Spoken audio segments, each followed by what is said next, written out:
Hey dudes, welcome to Splat from the Past, the only 80s themed horror and sci-fi show where things could get totally radical. Now today I am just so excited for this interview because it's been a long time coming. I'm going to be interviewing one of the pioneers, true pioneers of 60s garage rock, and I am talking about Question Mark of Question Mark and the Mysterians. They just pioneered Detroit, the Detroit sound of garage rock with their 1966 hit 96 Tears, a great song that still plays on the radio today. And they used to play with Terry Knight in the Pack, which later became Grand Funk Railroad. The bass player Mel Shocker was one of the early bass players in Question Mark and the Mysterians, or later, depending on which way you cut it. But I'm going to have him on the show today. I talked to him last night for about a half an hour. He's a wonderfully eccentric, awesome man to talk to, and it's going to be great talking about his journey in music. So, here is my interview with Question Mark.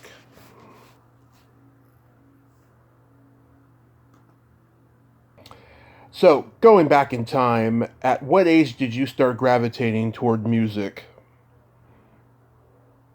Too many teardrops, one heart to be crying. And when the sun comes up, I'll be on top. You're gonna cry, cry, cry, cry. You're gonna cry for 96 tears. Okay, now, that's a song that I knew was gonna be a million seller. I knew, and I knew it was gonna be number one. And even though all our material and everything that I write, because basically we never sit down to write a song. Yeah. I mean, when the guys are tuning up like Larry Borges, when we started in 1962, which is a very moment for rock and roll, because rock and roll was Bill Haley. Yeah. But see, I'm making a documentary, right? Yeah. This is to let people know where rock and roll really started. Okay? Mm-hmm. Yeah. Bill Haley is from Highland Park, Michigan. Right? Right. I talked to his son, by the way. Okay. Well, 10 years later, 1966, another group from Michigan comes out. Oh, let me see, Question Mark and the Mysterians. Number one. Yeah. Million seller. Okay. Okay. And then in 1973, another group comes out from Michigan, from a few miles from, the Tri-City, which is Saginaw Bay City in Midland, from Flint, Grand Funk Railroad. Yep. Right?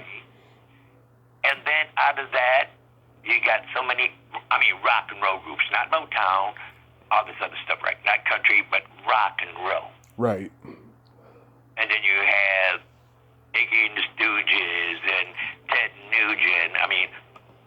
You can imagine all the bands, rock and roll bands. So this is how rare it is, rock and roll. And we were right there in 62. Now, Bobby Balderrama, the lead guitar, we're still together, okay? Yeah. Bobby Balderrama was 11 years old in 62. Wow. But there's no age to rock and roll. Nope. You can look at that, right?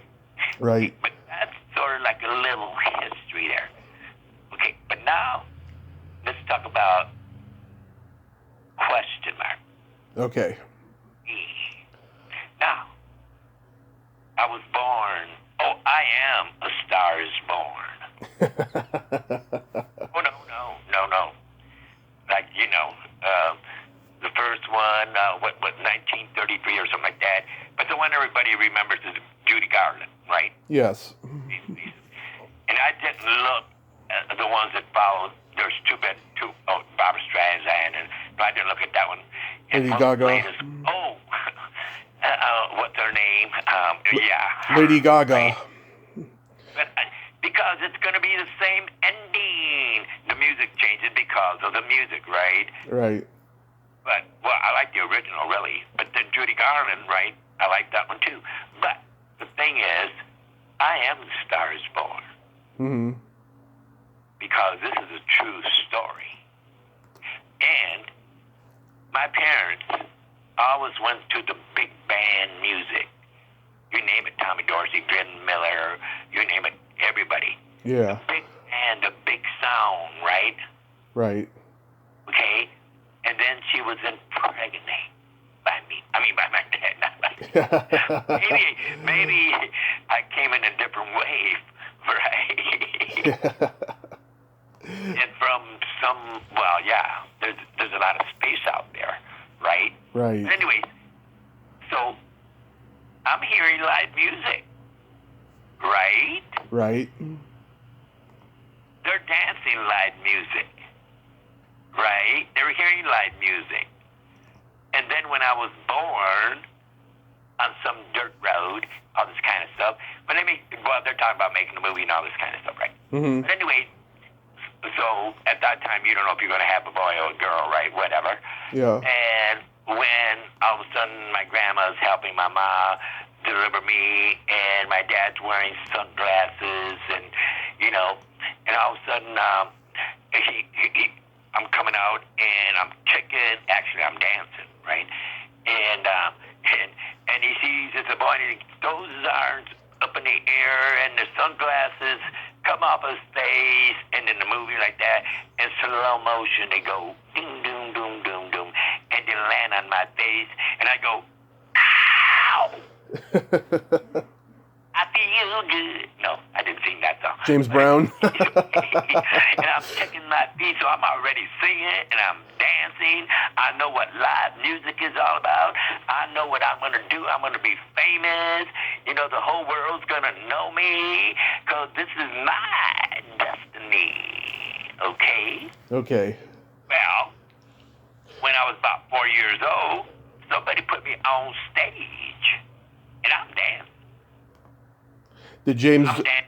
Mm-hmm. I mean, the only dance I didn't do was step dance, right? Right. Because you had to go 1, 2, 3, 4, 1, 2, 3, kick. Remember when I was in my mother's room, I was feeling music. There was no instructions how I felt when I heard that sound. And so I like big sound. I like orchestra. And I can conduct an orchestra. I can write to an orchestra lyrics. In fact, Yeah. the movie Out of Africa. Yes, Robert Redford. I wrote I'm a writer. People don't really know this. I am a writer. I can do sequels, right? Well, as soon as I heard Out of Africa, when I rarely do, soundtracks, really music anyway. Period. Yeah.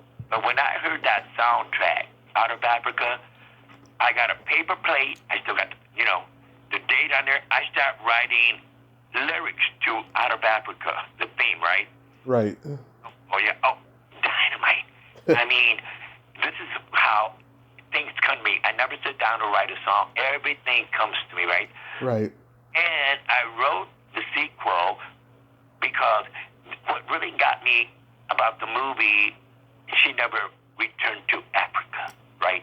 Right. Right. But see, the movie, 50% is the actual thing, and then they can make up the other, because her brother was with her all the time there. Mm-hmm. But they never included him, because they made it more like a love story. Yeah, but all that was true and all that stuff. Dennis, right? Yeah. And anyways, my movie starts out, and if I can get Meryl Streep working on this one again. See, I can make movies. But anyway, and she's leaving Africa, right? Right. And she's saying, I once had a love. I once had a lover in Africa. Whatever, right? But anyway, and so I begin the story, because she had syphilis, right? Right. And she all this kind of stuff, right? Karen Blixen, right? Yeah. I read a little about, and I heard her interviews on YouTube and Meryl Streep. I mean, okay. In other words, when something captures me, right away I can write a sequel to that whole, but I want to write the whole thing about her, right? Right. Let people know more about her. Hey, forget all about that. Like I said, I got so many, but originals. I wrote Be My Baby, right? Mm-hmm. I wrote a movie about that. A script just came to me, right? Right. 1963, right, to the year 2000, right? Right. Moment. And I did have an orange car in 1962. I painted it, had it paint. Orange wasn't popular, but I knew it was going to be popular, right? Right. Now everything is orange. I mean, today's show, the Orange Room, hello. Yeah. Whatever. But no, I had to dye my clothes orange and all. And every time something came out, oh, question mark, this is orange. Oh, question mark, orange, question mark, orange. But let me tell you, in 2003, when the so-called planet Mars, the planet where my soul originated from, was the closest to Earth, the Flint Journal and other papers, I would say, I mean, here's what they said with the picture, right? Yeah. I got to get an article because it was destroyed in the fire that I had in 2007, January, right? Right. But anyway, and the front page said, the orange planet. Huh. It is orange, it ain't red. And CNN News said with, well, he's not on there anyway, no matter, God, what's his name? But anyway, yeah, Robert something like that. Yeah. He even said the orange planet. And I was telling everybody, it's not red, it's orange. So when that came out, I said, see, I told you, like I said, I always say, I know. But somebody put me on stage, right? Right. And people felt the rhythm. I felt the rhythm. And, I mean, like I said, I danced. And I like the edge of the stage because that's as far as I can go. The edge of everything, right? The edge. I don't cuss in everyday life, but if I get really mad, I can out-cuss anybody 24 hours, 24/7. I'll cuss you to death. But that takes a lot. But like I said, I don't cuss, right? Yeah. But anyways, so I'm dancing, and all of a sudden people want me. I mean, I did the Shriners, the Shriner clubs. I did the county fairs. I did everybody, when Howdy Doody came out, right? Every city had a Howdy Doody, right? And Bob and Clarabelle, the clown and all that kind of stuff, right? Everybody had a Howdy. I was entertaining already, and I did marathons on TV. Yeah, see? Yeah. A star is born. I is a star is born. Yes, indeed. Yeah, but anyways, so I'm dancing. And the first time I wanted to sing, well, a thought came into, I know where they come from, came into my mind and said, you're going to start singing. I said, what? Start singing. I'm a dancer. 1957, American Bandstand started. And I said, I'm going to band. Didn't have a thought at that time. But my goals, see, I don't dream. You waste your time when you're dreaming. I hate all these things where it said dream. Keep on dreaming. Right? And I love to dream at night. Oh, I love to dream. But that's when I'm sleeping. Yeah. But no, I have goals. And you're not going to complete them all, but when people believe in you, question mark did this, question mark talked about this, question mark started this, question mark that, and he knows people are going to carry on. See, he knows, right? Right. And they're going to carry on because it's not about me. It's about you because I write my songs for you. People that were born on the day we recorded 96 Tears, well, they're 54 years old, right? Yeah. They're doing articles about me. They know 96 Tears. Mm-hmm. And people, they were 80 years old at that. They were 40 years old. Right. They know 96 Tears. I write my songs for you. Okay? But anyway, so when American Bandstand came, Yeah. I knew Richard Clark, because I never called him Dick Clark, because I knew. See, I already knew, but I heard years when he died, right? In fact, Yeah. I had to, on his 30th birthday, they called me up to, say a few words on his 80th birthday, right? Right. And all that stuff, right? Mm-hmm. And, on this Hollywood of Stars and all that stuff. And then when he died, naturally, I did an interview, and said, Richard, if he liked you, he would want you to call him Richard. Remember in 57, I knew already that. Yeah. And if he didn't like you, he wants you to call him Dick Clark. Mm-hmm. But guess what? People that say, I talked to Dick Clark 2 weeks before he died and all this kind of stuff and things like that. And I say, yep, Richard didn't like you.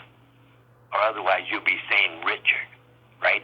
Mm-hmm. But, and one of these people that he didn't like, Ryan Seacrest. Yeah. And when I call this program that's worldwide, United States, and I told him about that, they said, question mark.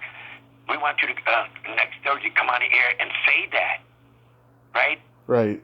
But when I got on there, right, and anyways, they first, how they started was, they were playing 96 Tears and all that kind of stuff, right? Yeah. They were talking about that, and one guy said, is that really question mark? Yeah, that's really question mark. And all that stuff, right? Right. And well, how do we know you're a question mark? And I said, because I'm talking to you, that's how. People got about that whole interview about Ryan Seacrest. Duh. Yeah. And, but it's on it's in different times. Yeah. United States. But anyways, but that was my goal, to go on American Bandstand when I wrote him a letter, right? Right. He answered me with a postcard, right? Right. And I'm in Michigan, naturally, Philadelphia, right? Right. And saying if I could come there, because I wanted him to see me dance, so I could go on American Bandstand, so the world, there's something different about that than just going on an American Bandstand and dance. So the world could see me dance, because I wanted to be a regular. Mm-hmm. Well, eventually the world did get to see me dance. Eventually I did appear on American Bandstand in California, right? Right. But I was not a regular dancer. See, I wanted to be a regular. Yeah. With Francis and all the regulars, right? Right. And, yeah. But I wanted to be part of that. But I wanted the world to see me dance, because, like I said, when they did the Strand, they didn't have rhythm in their body. Yeah.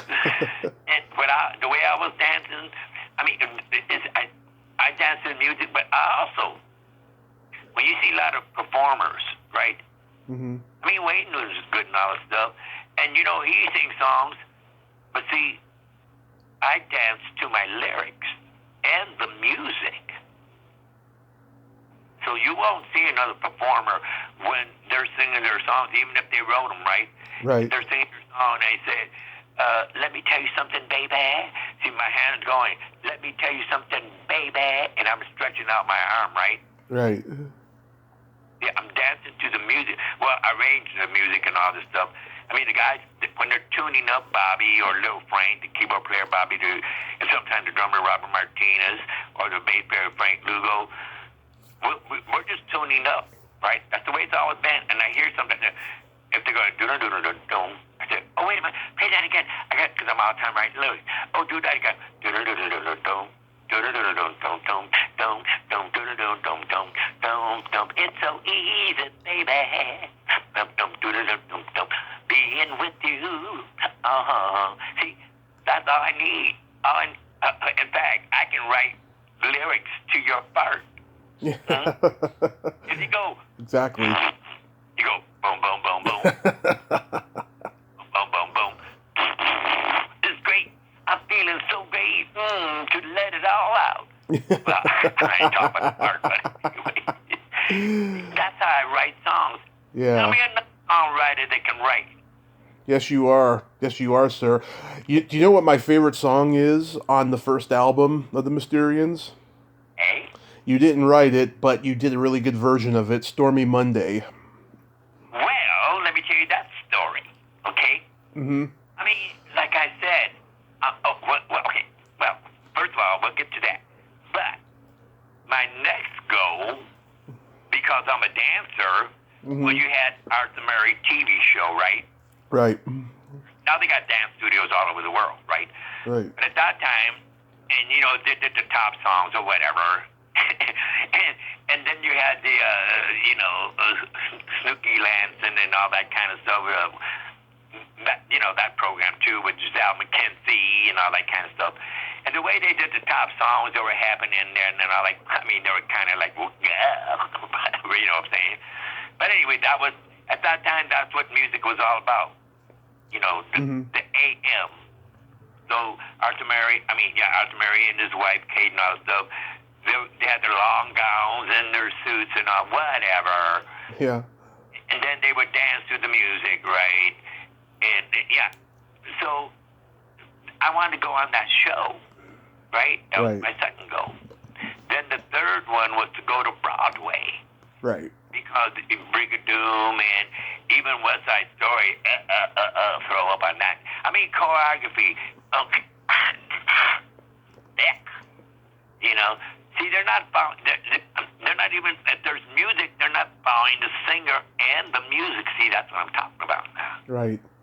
Even with Dancing with the Stars, I mean, I like Derek and I like Cheryl, but my God, there's more. There's so much rhythm. I mean, if the drummer's going in the song, and they only do 2 spins, right? Yeah. What happened? Remained in the. They should have completed the whole spinning as the drum, did those rows, right? That's what I'm talking about. I look at that and say, my God, it's boring, really. I'm glad Derek got back on there, but it's still boring because people don't know what choreography is really, what dancing is really all about, how to really dance to the music, and how to really dance with the music and the singer dancing. And me singing at the same time, right? Right. See, this is where I come in. I'm a mentor. Yes.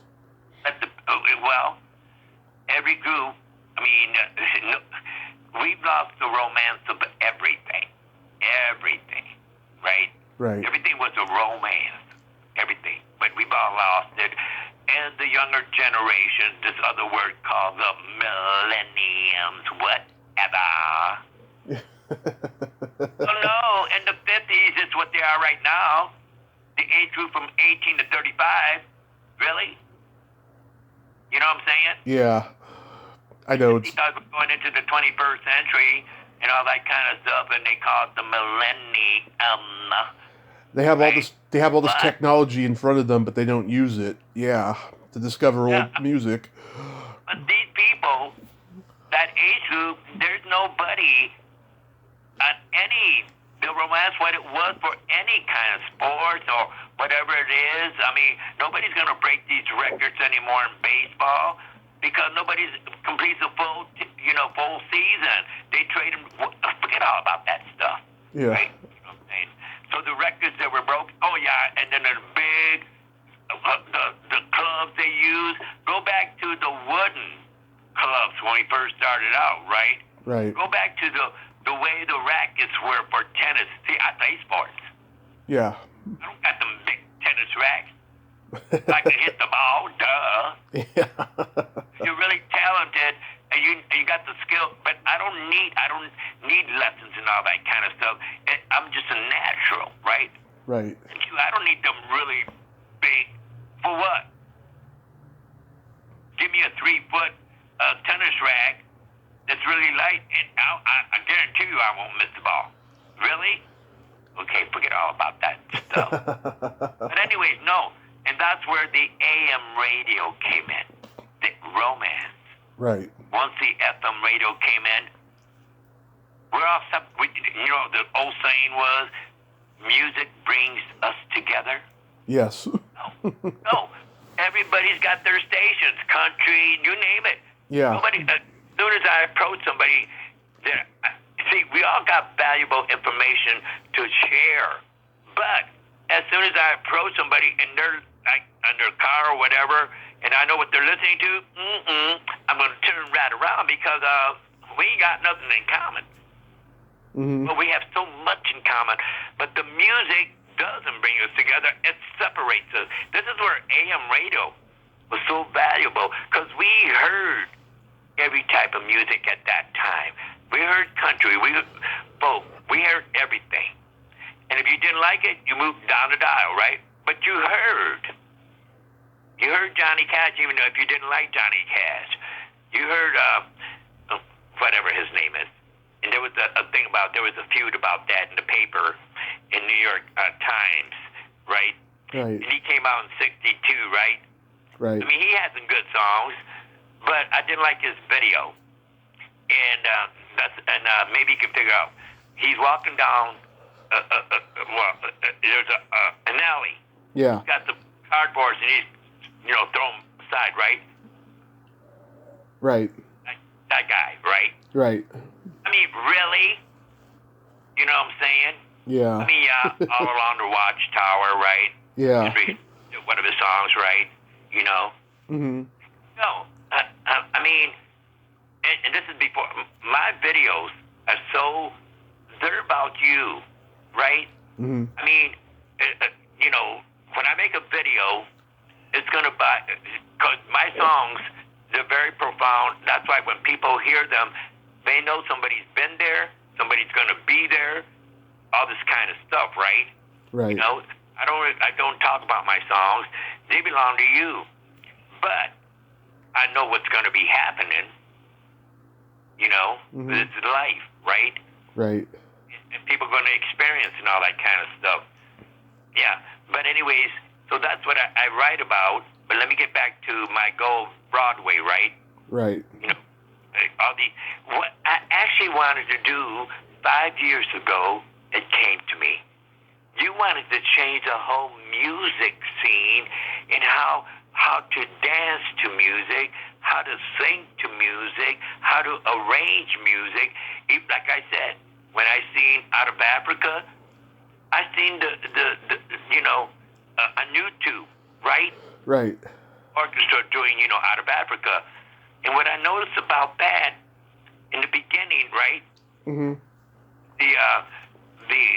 The flute player, he's right in the center, about 4 rows back.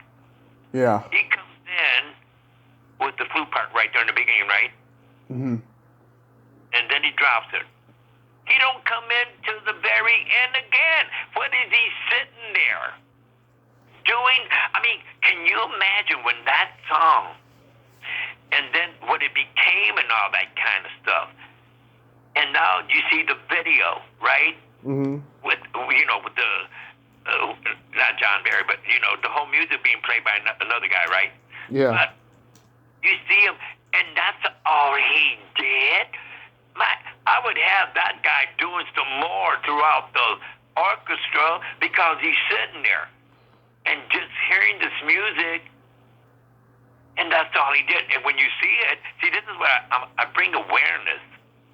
I would have gave everybody not just 2 parts to do. Yeah. I would have gave people parts to do.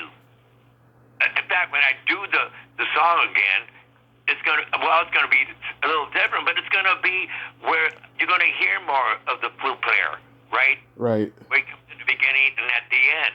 And he go, whew, like that little, whatever he did right there, right?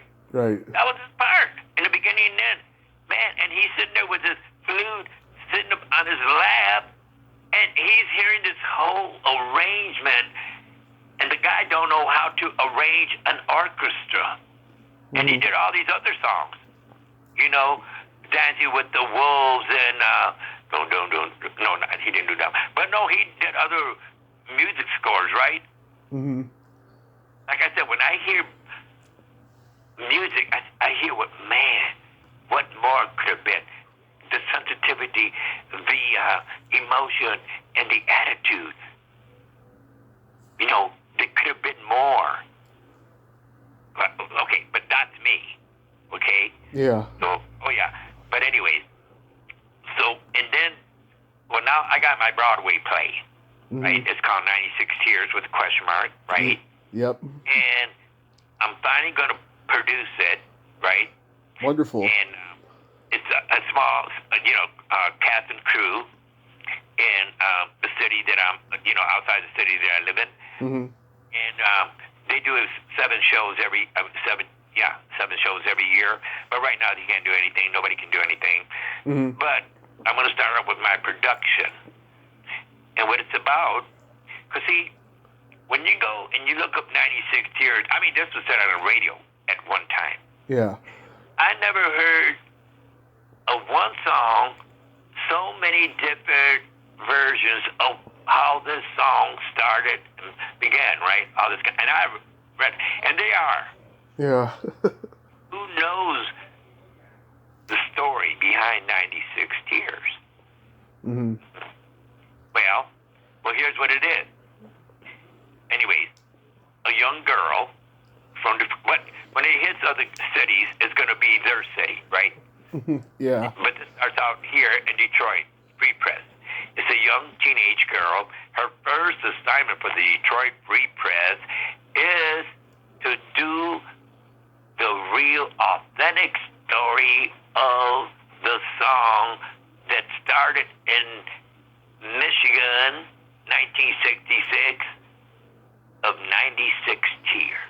This is her first assignment, right? Right. So she called me up, so I invited her. And naturally, it's going to be the garage, right? The garage that we have, right? We have many songs there. So that's going to be the backdrop and all that kind of stuff, right? It's about 3 o'clock in the afternoon. She knocks on the door. She says, "Hi, my name is," right? Because it's going to be every different city. Yeah. Like that. Okay. And so that way, there's people in that city that register to that, right? And young writers, too. I'll find out who the young writer is and all that stuff, and they can be in it, right? Right. They're not going to do very much. They're just going to listen to me. I'm not going to be acting. But the guy's going to have a lot of energy, right? Right. So he says, okay. And she said, oh, question mark. I read so many articles about, the story was about 96 Tears, about this and about that and about this. And question mark. This is going to be my first assignment, and it's for the Sunday edition. And this is my first assignment for the Detroit Free Press. And can you tell me the real story about 96 Tears? I said, okay, I will. Okay. So we start off and all that kind. Plus, I'm going to be playing the music, some new music, right? Right. Current music that we're doing now and all that kind of stuff, right? Right. And take her through the beginning, right? And all that kind of stuff. 96 Tears. That's a group because that was in 1966 of March the 13th. Remember I told you the 13th? I didn't even know it was March the 13th, by the way. The 3 numbers, they have nothing to do with astrology or nothing. They're just whatever they are. But 3, 8, and 13. Little did I know, the first time it was March the 13th, right, when we started the song. And I never knew that. But anyway. But then something, as we were, that song, I wrote the lyrics a long time ago, right? Yeah. But we had already recorded a song in February the 14th. I'll be back, and hey, little girl, are you for real, right? Right. Lil Frank joined the group. He was 13 years old, the keyboard player, in August, right? Right. We started, that was in 65. We started in 62, right? Right. We had a tight sound and all that kind of stuff, right? Right. And believe me, when you look at history, there weren't any groups in '62. You had the Beach Boys and the Osmond Brothers, but they're not really rock and roll groups, right? Yeah. You know what I'm saying? Then you had the Four Seasons, but they really didn't consider them a group because what's his name? He was the singer, right? Frankie. But anyway, Yeah. and so they really weren't like a group, right? Right. And really the groups came, well, 57, that was, Buddy Holly and the Crickets, but you know what happened there. Yep. So anyway, and so yeah, and really groups, I look back when I'm making this documentary, how rare it was for rock and roll and where it really started in Michigan and us and Grand Funk and other rock and roll groups from here, right? Right. Things like that, MC5, hello. On and on and on, right? Right. It started here, right? Things like that. But anyways, but what it was is I wanted this documentary, right? And it's called The Age of Michigan Rock and Roll USA. That's the title of it. Well, anyways, so I'm taking her through all this, and naturally she's got a tape recorder and all that stuff because, kind of fast moving, walking around and all that stuff, then playing this song, playing that song, right? Mm-hmm. Things like playing some new songs people have never heard. The third album that we recorded in Ray Charles in 1968, a song was released, Ain't It a Shame, in 1969. There was no contract.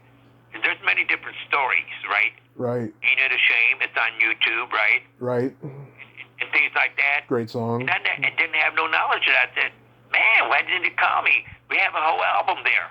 Well, like I said, this is a story, right? Mm-hmm. And no matter what happened, I'm a writer. I'm an entertainer.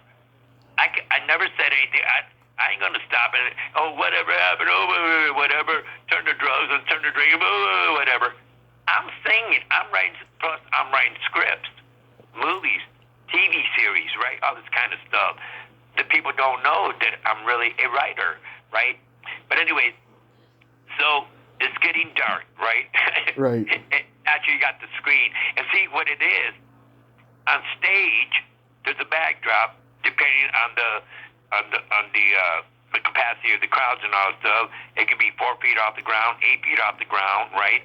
Right. And it's in black. So I'm telling my story. I said, well, being migrant workers and all that kind of stuff, right? Right. I said when I was picking strawberries or tomatoes and potatoes, picking in the fields, I'd be singing, right? Right. And I used to sing this religious song, right? I ain't gonna say what it is right now. But anyways, and I'm singing, and see, when I'm doing that, I also have actors on that backdrop, on a different stage. So you not only hear me telling the story of the audience, this is why because I've done so many interviews, but now to do this production going across the United States, around the world, people are actually gonna be in the audience, hearing the story of 96 Tears, just 96 Tears, right? Well, a little bit at the beginning, but anyway. Yeah. And then every segment of the story, you see, people acting as me and who is ever involved, right? Right. So I'm right there, and I'm singing. I ain't gonna tell you the song. My sister comes up and says, "Question mark, you can't be singing rock and roll to that song, saying rock and roll. That's a religious song." I said, "I can do anything I want to do and change any song I want to do, right?" Right. Well, you see that, right? And then I moved to the next stage, or whatever, on the Broadway play. Mm-hmm. And at the end, I'm not gonna tell you the ending, though. Well, here's what goes. And that's it. Now the stars are out, and I told you about this. Now, let me tell you about, because, I bring awareness and I illuminate things that nobody would ever illuminate, even though professional people wrote about books and everything, but what I bring, nobody ever could see, right? And I told you about this, and I've said this many times in many interviews.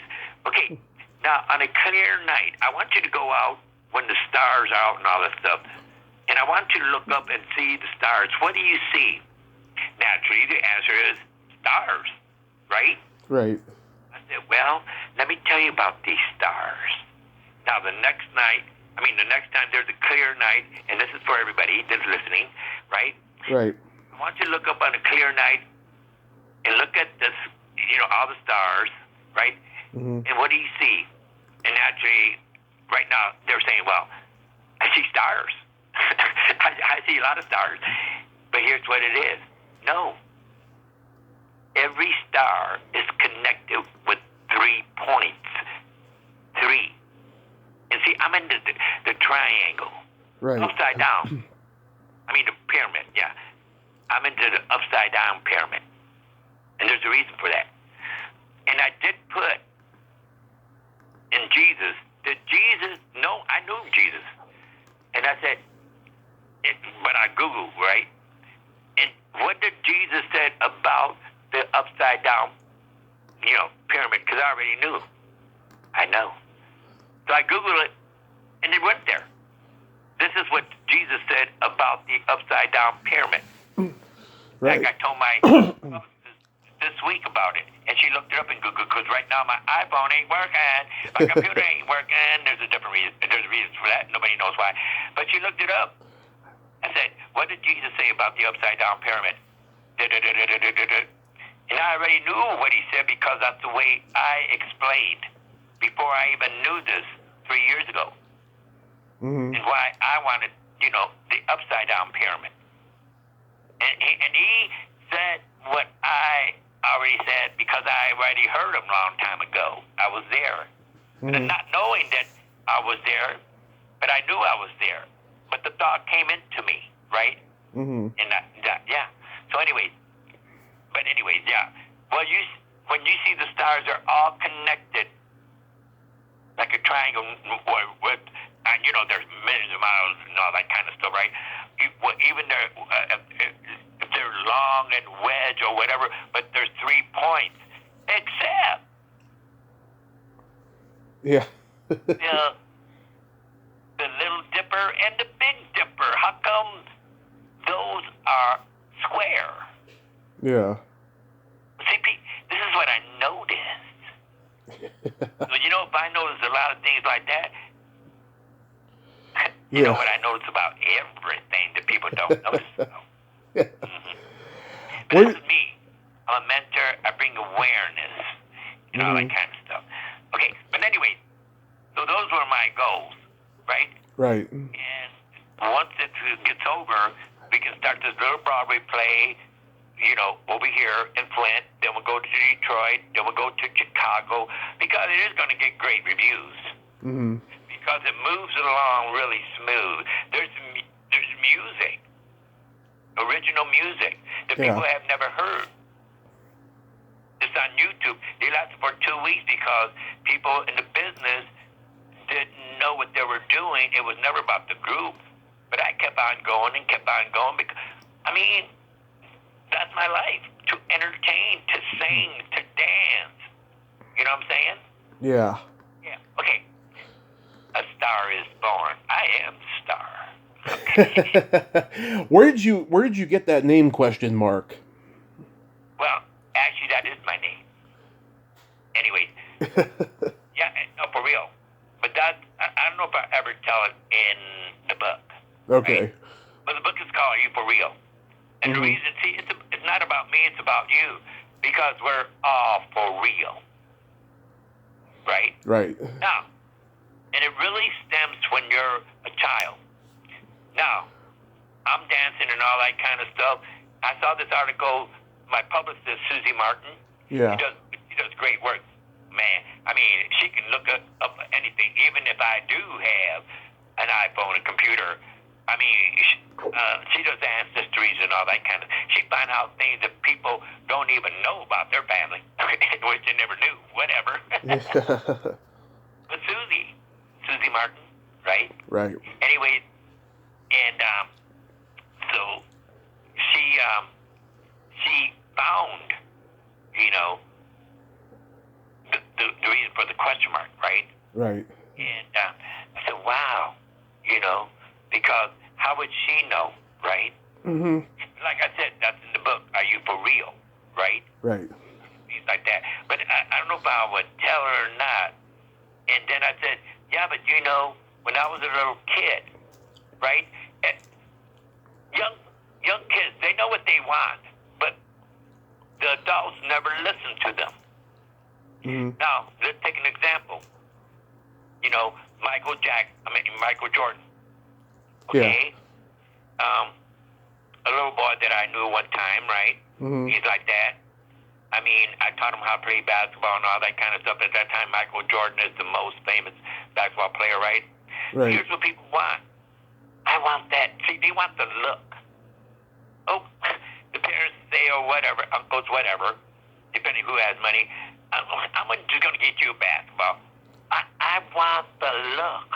I want it all because they see something. They said, no, next month you want to have a baseball glove, right? Right. And then you're going to want a bowling ball.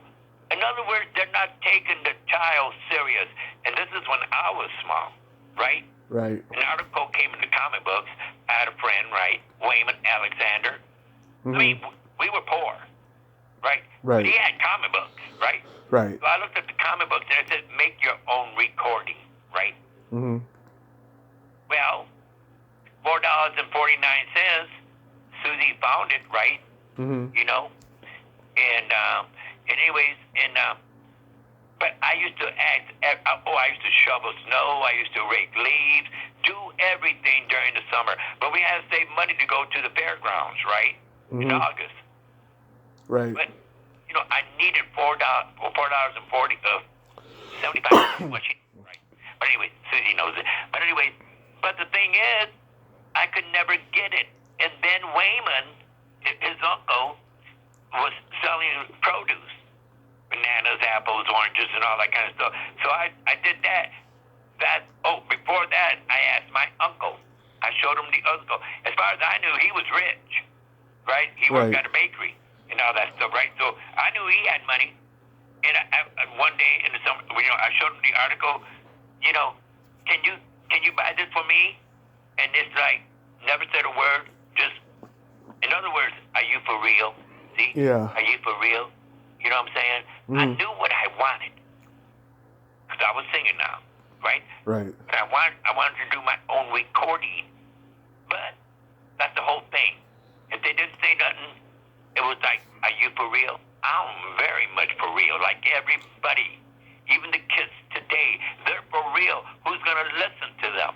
Who's going to take the time to give them what they want, to make layaways, to make payments for the whole outfit so they can feel what it is to be what they want to be and get into it, into junior high, into senior, then go into college. They already have the feel. They already have that, what it takes, but nobody wants to do that. So when I was selling produce, Mm-hmm. boy, and not being poor, I ate some bananas. Let me tell you, bananas. I mean, it was rare we ever had a banana. Yeah. You know, things like that. So, yeah, apples once in a while, but the bananas were the thing, right? Whatever. But anyway, I got the money, Mm-hmm. and I sent away for it.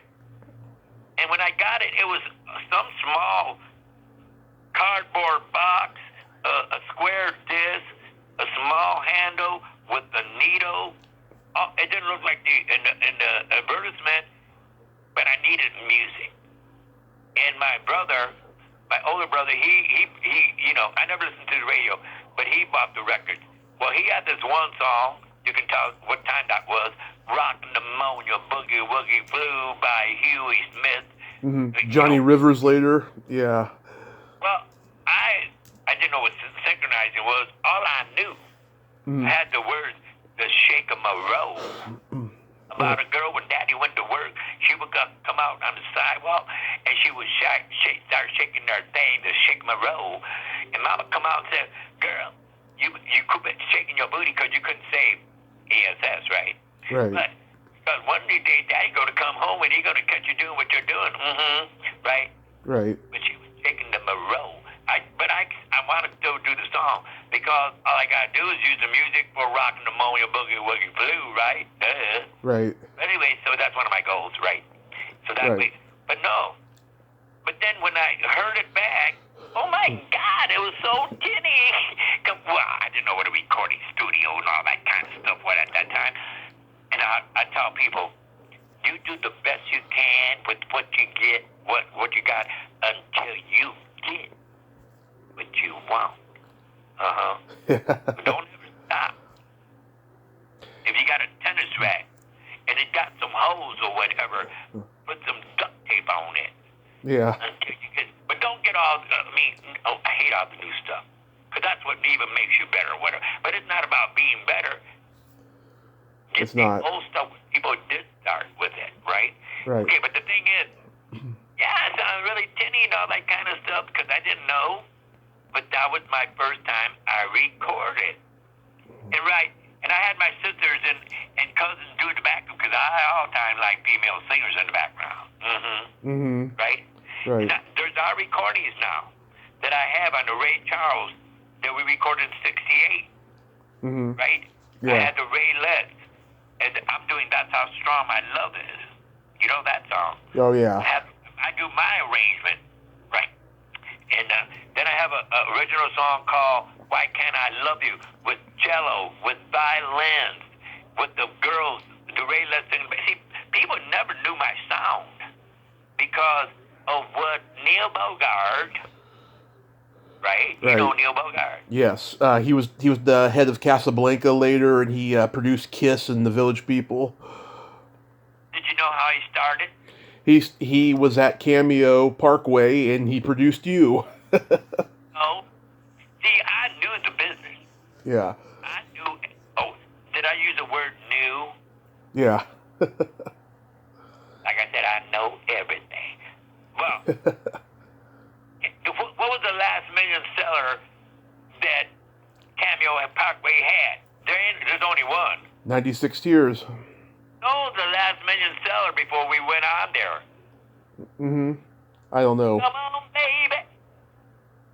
Let's do the twist. Chubby Checker, yeah. Checker, biggest artist. Yeah. Right? But see, it was on Parkway and Wayman. See, I grew up with the color folks, right? But we didn't know that. We didn't know that, but they were colored, right? Well, they are colored. I kind of adjust to, how they are labeled now. That's a whole different thing, right? Right. And even us, right? Mexican. Then we were, what's that other word? Hispanic. Right. And I said in 1998, I did a live interview in New York. We were playing.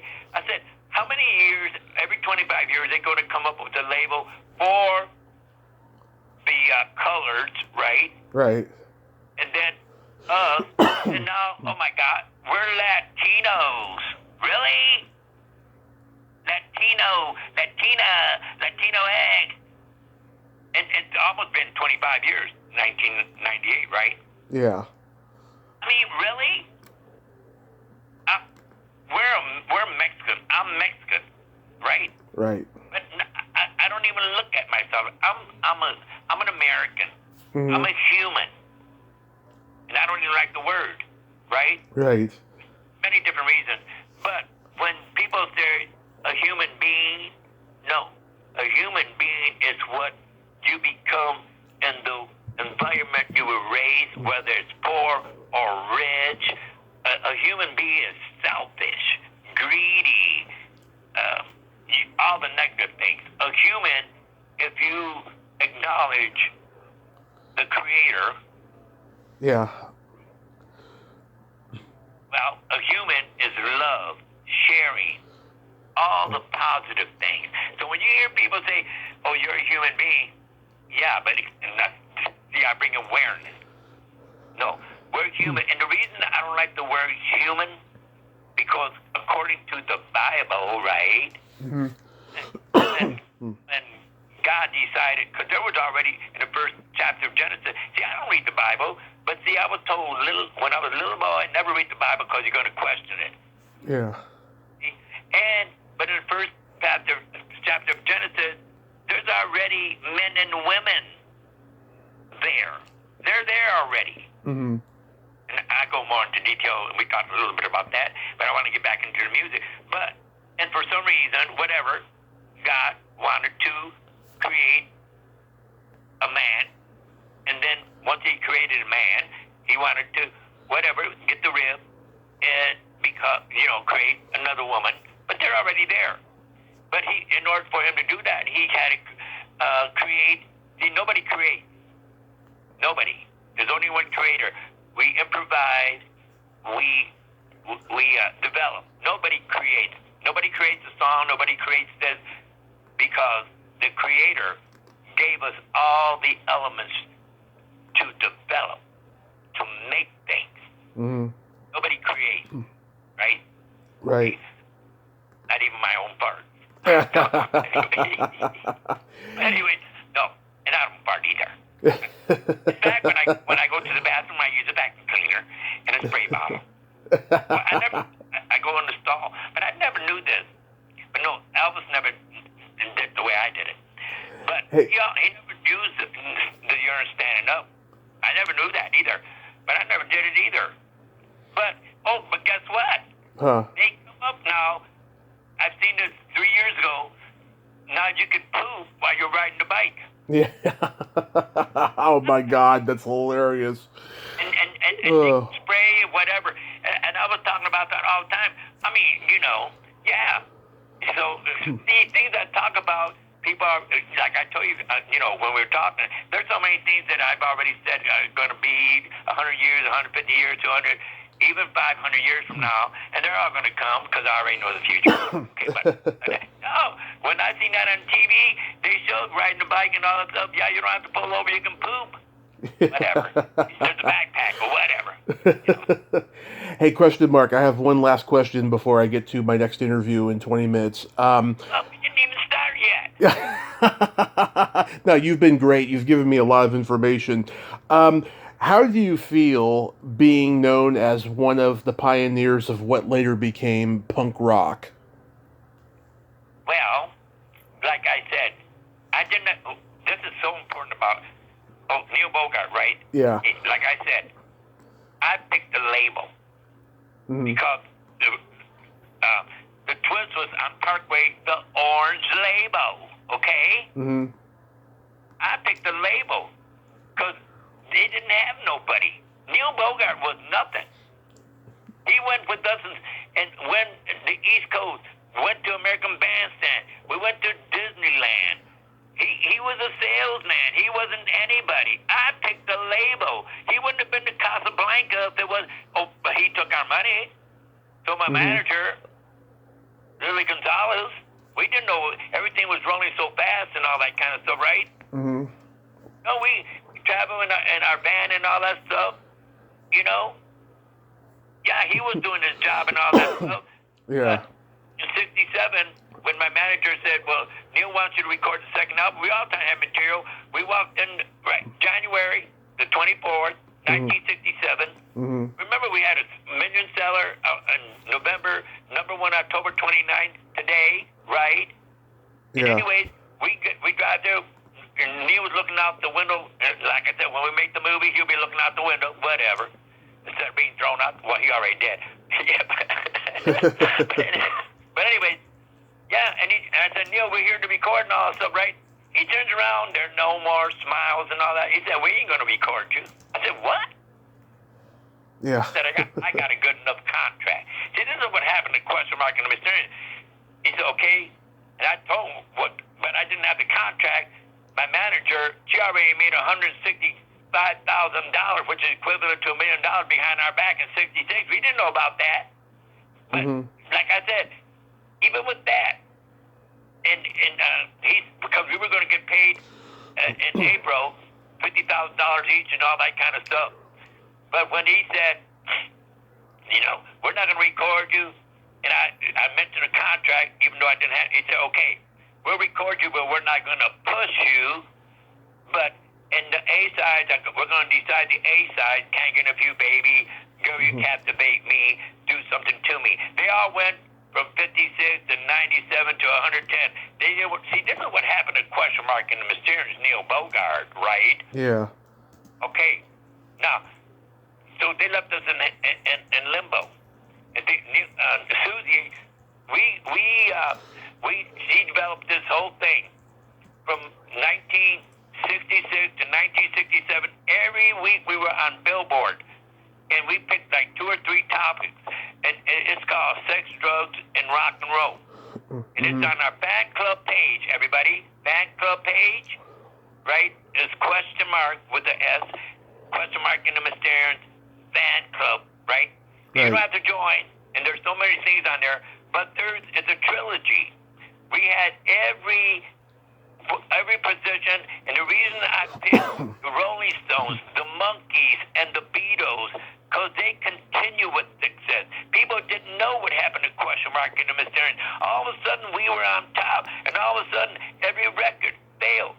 Our second and we got what Billboard said about every song. Our second single, it said, question mark in the Mysterians, second million seller. It went up to number 22.